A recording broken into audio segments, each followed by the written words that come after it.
Welcome to the Fantasy Football Hub YouTube channel. In this video, I'll be previewing Game Week 15. A very short turnaround once again between Game Week 14 and Game Week 15. I have one transfer to use that obviously has to be used. A quick bit of information for you guys that may not know about this. Before we get into it, we're getting 5 free transfers. Every manager in the game is getting 5 free transfers next game week, no matter how many transfers you have this week. So if you're going to roll through any transfers, there's pretty much no point because everyone in the game is getting 5 free transfers next week because of AFCON.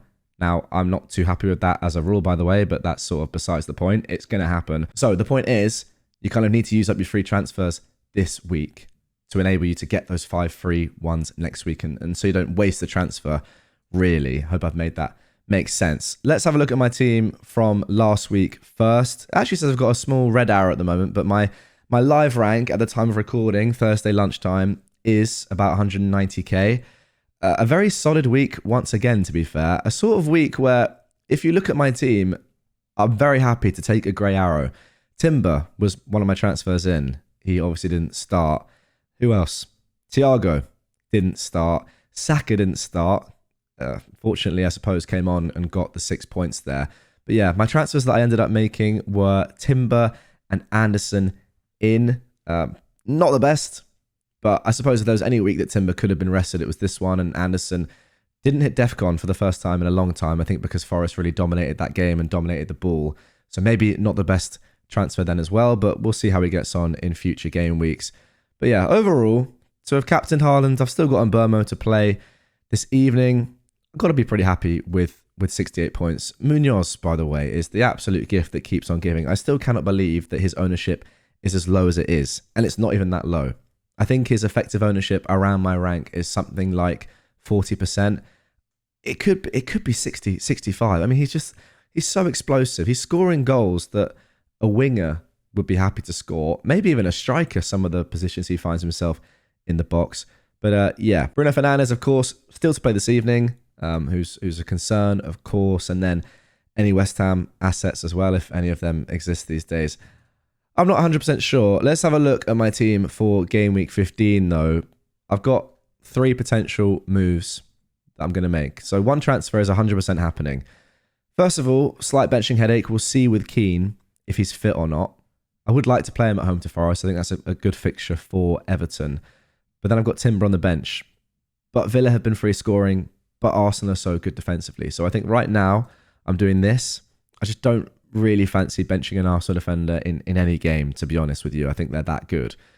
But yeah, right now it'd be this. I would like to get Keane into the team, but I'm not sure he's going to get in ahead of Munoz, who he's definitely not.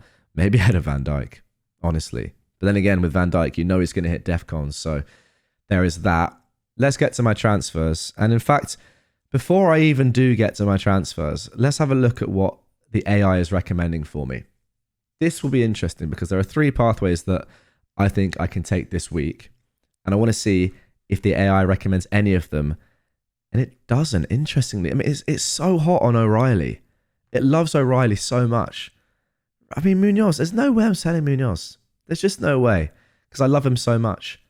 Maybe I know his fixtures aren't the best going forward, Munoz's, but I don't really care. Yeah, so I'm actually going to click don't sell on Munoz because I do not want to sell him. He's that important to me. So I'm going to recommend a new transfer. Let's have a look. I don't know.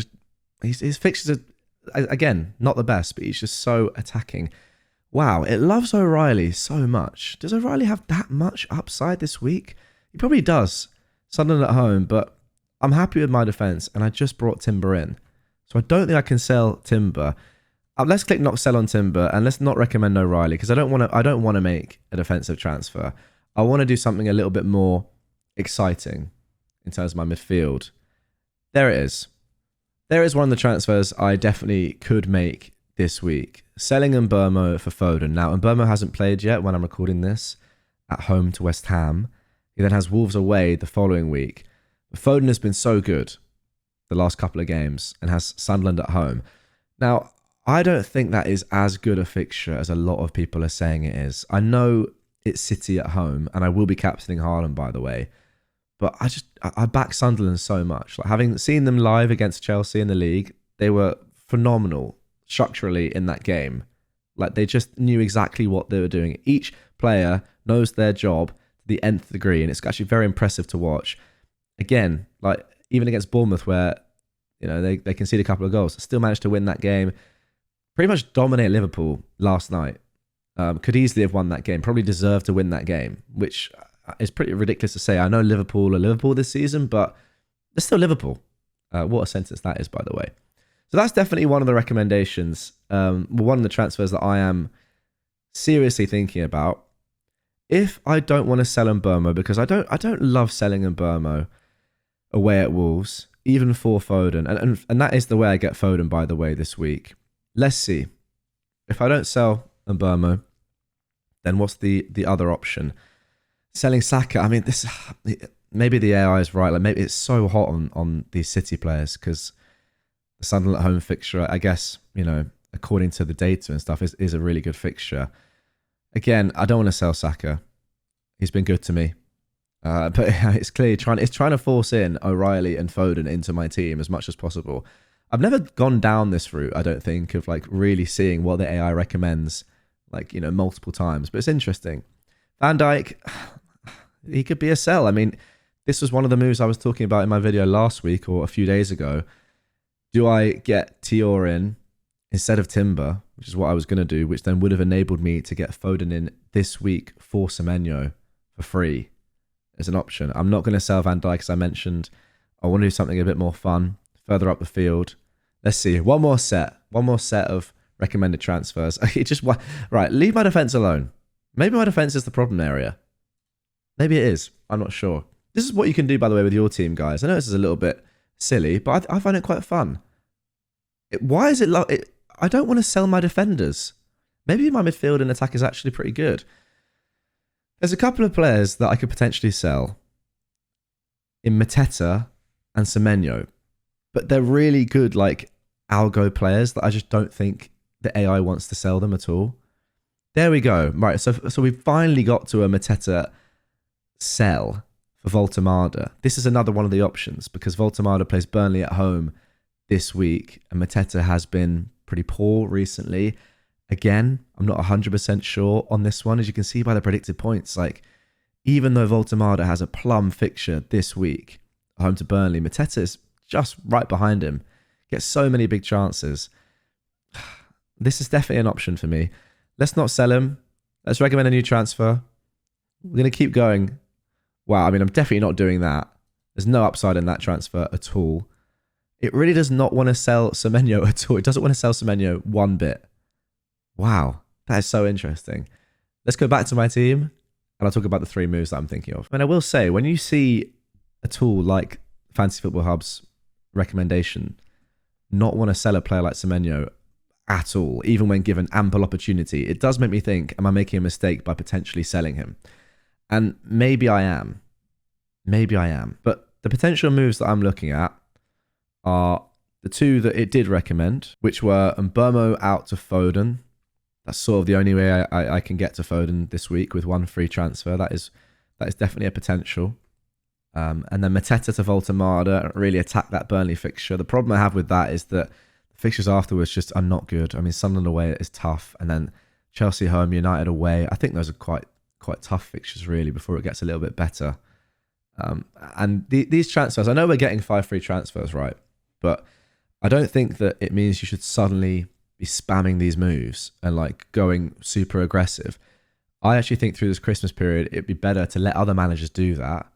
You keep playing the same way, just instead of having 1 or 2 free transfers in your back pocket, you have 4 or 5. I think that's a much better position to be in when fires do inevitably come up throughout this Christmas period. So again, I'm not 100% sure on that, although I do kind of feel like Mateta at some point has to be a sell.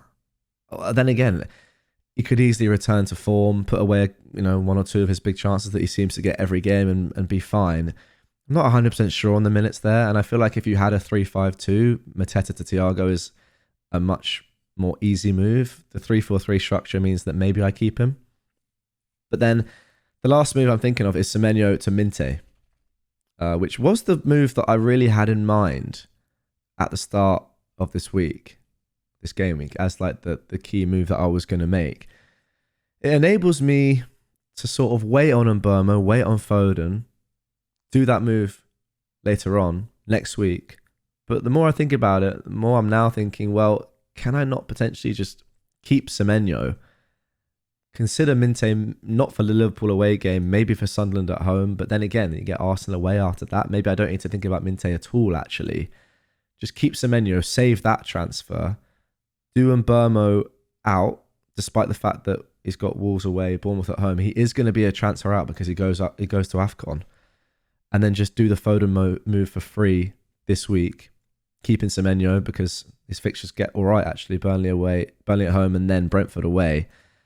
And then just have that extra move down the line to potentially deal with someone like a Mateta, maybe even an Anderson, who's not looking like the best transfer in with my lack of bench depth. But yeah, it's food for thought. I think right now, to be honest, I was so set on Semenyo to Minte. And you know when you're like set on a transfer and something else comes along or someone else puts an idea in your head and you're like, yeah, that might be better, but I knew what I was doing anyway. I don't want to fall into that bias this week when actually there might just be a much better option staring at me in the face. Let me know in the comments down below. What do you think? What do you think? Haaland's going to be my captain for sure. If I can play Keane, I will. But if there's any slight doubt over him, I won't bother and I'll just play these three. It's kind of fine. Again, it's not looking like the best week for my team. I would definitely take another grey arrow and sort of reassess. I never do well over the Christmas period, much like Chelsea. So if I can sort of maintain this rank, I'll be happy with that. Let me know in the comments down below. Out of the three moves, which would you do? Just to remind you, Mbeumo to Foden, Semenyo to Minte, or Mateta to Voltemada. Let me know in the comments down below. Obviously, the money that they save or make me is important as well for future moves. For example, like Semenyo to Minte then gives me a lot of money to play with, potentially upgrading Anderson.